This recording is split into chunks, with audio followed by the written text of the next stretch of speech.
السلام علیکم ورحمۃ اللہ وبرکاتہ۔ بسم اللہ الرحمن الرحیم۔ عزیز ساتھیوں، کل کے سبق میں ہم نے یہ پڑھا تھا کہ قیاس اقترانی کی دو قسمیں ہیں، حملی اور شرطی۔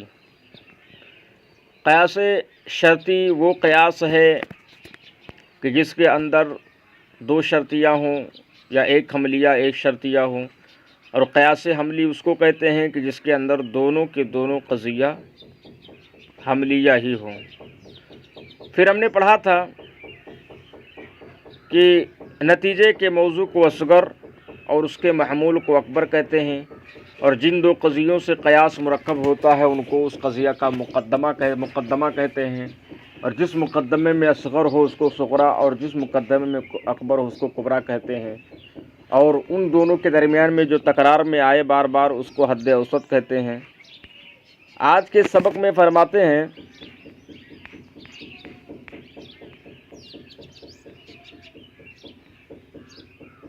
کہ یہ تمہیں بتایا جا چکا ہے کہ قضیہ محصورہ کی چار قسمیں ہیں۔ یہ تمہیں بتایا جا چکا ہے کہ قضیہ محصورہ کی چار قسمیں ہیں، موجبہ کلیہ، موجبہ جزیہ، سالبہ کلیہ، سالبہ جزیہ۔ یہ آپ نے کہاں پڑھا تھا؟ قضیہ محصورہ کے بیان میں، جہاں پر پڑھا تھا کہ قضیہ اپنے موضوع کے اعتبار سے چار قسموں پر ہے، شخصیہ، طبیعہ، محصورہ، معاملہ۔ وہاں جہاں پر محصورہ کا بیان آیا تھا تو اسی میں بیان کیا گیا تھا کہ قضیہ محصورہ کی چار قسمیں، موجبہ کلیہ، موجبہ جزیہ، سالبہ کلیہ، سالبہ جزیہ۔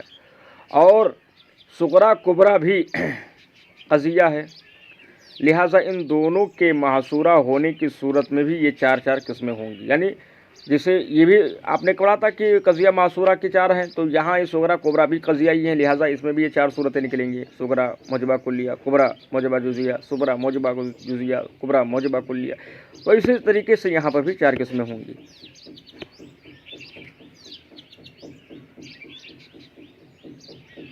کہہ رہے ہیں کہ صغریٰ کبریٰ بھی قضیہ ہیں، لہٰذا ان دونوں کے محصورہ ہونے کی صورت میں ان کی بھی چار قسمیں ہوں گی۔ پھر جب تم صغریٰ موجبہ کلیہ کو لے کر کبریٰ کی چار قسموں موجبہ کلیہ، موجبہ جزیہ، سالبہ کلیہ، سالبہ جزیہ سے ملاؤ، اور یوں ہی صغریٰ موجبہ جزیہ کو لے کر کبریٰ کی چاروں قسموں مذکورہ قسموں سے ملاؤ، اور اسی طرح صغریٰ سالبہ کلیہ کو کبریٰ کی چاروں قسموں مذکورہ قسموں سے ملاؤ، اور پھر صغریٰ سالبہ جزیہ کو لے کر کبریٰ کی انہی چار قسموں سے ملاؤ، تو 16 ضربیں، تو کل 16 ضربیں ہوں گی۔